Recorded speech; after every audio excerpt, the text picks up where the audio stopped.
उनके गौरव गोगोई, माफ कीजिएगा तरुण गोगोई ने, गौरव गोगोई, गौरव गोगोई की पत्नी पाकिस्तान में काम करती है, पाकिस्तान के एक एनजीओ में काम करती है।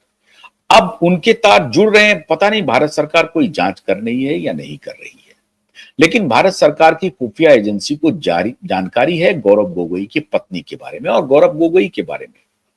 और इसके बारे में मैं आपको पहले बता चुका हूं कि गौरव गोगोई का जो मीटोरिक राइज है कांग्रेस पार्टी के अंदर, उसके पीछे बहुत बड़ा खेल कुछ अंतरराष्ट्रीय खिलाड़ी हैं, वही ये खेल कर रहे हैं। वरना सचिन पायलट की कोई भूमिका नहीं है कांग्रेस में, लेकिन Gaurav Gogoi deputy leader of opposition है कांग्रेस पार्टी के लोकसभा में, और जब भी किसी को उत्तर देने की बारी आती है तो गौरव गोगोई सबसे आगे होते हैं। तो गौरव गोगोई के को लेकर के चर्चा आम हो चुकी है और भारत की खुफिया एजेंसी उस पर काम कर रही है। लेकिन तमिलनाडु, पश्चिम बंगाल, ये सब पाकिस्तानी हैंडलर के निशाने पर है। और कई बार अभी तमिलनाडु में एक दो कॉन्फ्रेंस हुआ था जिसमें आईएसआई के एजेंट वहां मौजूद थे, जो भारत में सनातन विरोधी पूरा माहौल बनाने के लिए, हिंदू मुसलमान दंगा रॉयट भड़काने के लिए हर तरह के काम कर रहे हैं। और उसमें भारत के एक वर्ग जो है, भारत का एक खास वर्ग जो है, वो कैरिड अवे हो जाता है। मैं समझता हूं कि उनको इस पर ध्यान देना चाहिए, और खासतौर से हमारे मुस्लिम भाई बहनों को, कि वो कहीं इसका शिकार ना हो जाए, ऐसे हैंडलर की चपेट में ना आ जाए और तब उनको परेशानी ना होने लगे। तो उनको अलर्ट रहने की जरूरत है। लेकिन मित्रों, भारत की खुफिया एजेंसी और इजराइल की खुफिया एजेंसी ने अननोन गनमैन के सहारे पाकिस्तान के उन आतंकवादियों को ठिकाने लगाने का इतना फुल प्रूफ प्लान तैयार किया है कि अब वो रिजल्ट ला करके देना शुरू हो गया है। आप उम्मीद कीजिए कि भारत कई फ्रंट पे काम कर रहा है, बलूचिस्तान के मुद्दे पर काम कर रहा है, पख्तूनिस्तान के मुद्दे पर काम कर रहा है। भारत को मालूम है, और भारत और अफगानिस्तान के रिश्ते बहुत अच्छे हो गए हैं।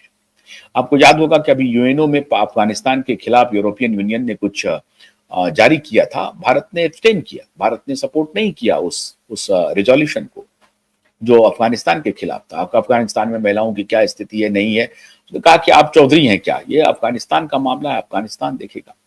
असल में खेल ये हो गया है कि जब अमेरिका अफगानिस्तान को छोड़कर वापस लौट रहा था, तो अमेरिका ने अफगानिस्तान के साथ एक सीक्रेट डील की, और डील का मजमून ये था कि हम तो जा रहे हैं, हम अपना सारा हथियार आपके यहां छोड़ के जा रहे हैं, लेकिन जब जरूरत पड़ेगी हम आपको उस हथियार के इस्तेमाल के लिए बोलेंगे।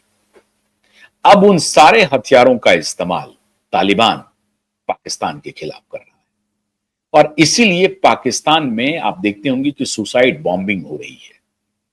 उसमें कई बार नुकसान हो जाता है सिविलियन को, लेकिन अफगानिस्तान का और बलूचिस्तान लिबरेशन आर्मी का ऐसा कोई इरादा नहीं है कि पाकिस्तान के सिविलियन के ऊपर अटैक करें। उनका इरादा है कि ये जो बाकी जो एक्सट्रीमिस्ट ग्रुप हैं, जो उनके लिए भी खतरा हो सकते हैं। कैसे खतरा हो सकते हैं? लश्कर तैयबा ने एक पॉलिटिकल पार्टी भी लॉन्च कर दी, क्योंकि इनको मालूम, आईएसआई को देखिए, आईएसआई को पता है कि इमरान खान की पार्टी, शाहबाज की पार्टी, नवाज शरीफ की पार्टी का कोई मतलब नहीं है। तो आईएसआई ने लश्कर तैयबा के साथ मिलकर के एक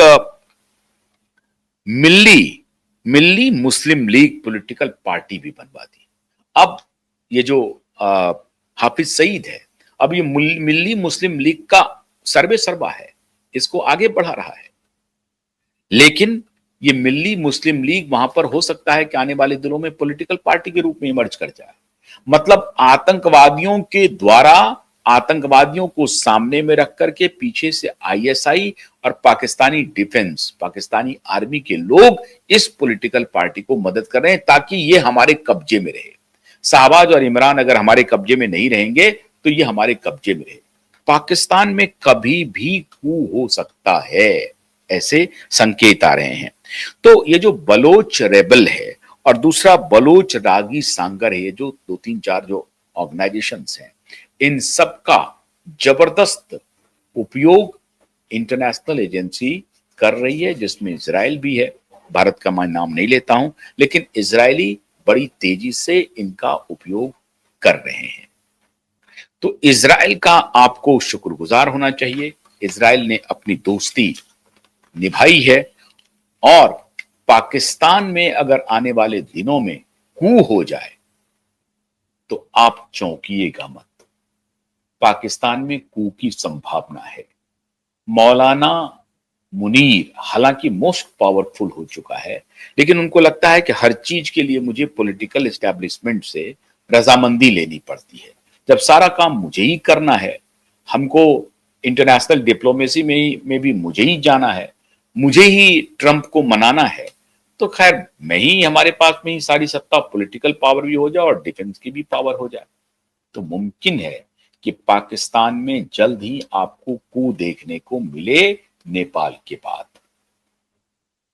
तो ये उसकी सारी परिस्थिति बन गई है। लेकिन भारत को जो इजराइल ने अपनी दोस्ती का उपहार दिया है अननोन गनमैन की थ्योरी दे करके, वो काबिले तारीफ है।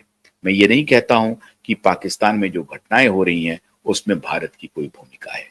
भारत की कोई भूमिका नहीं है, लेकिन किसी न किसी की तो भूमिका है। कोई ना कोई तो इस रोल को प्ले कर रहा है और उसका फायदा भारत को हो रहा है। वहां के आतंकवादी संगठन के को ठिकाने लगाया जा रहा है। बहुत बहुत शुक्रिया। नमस्कार।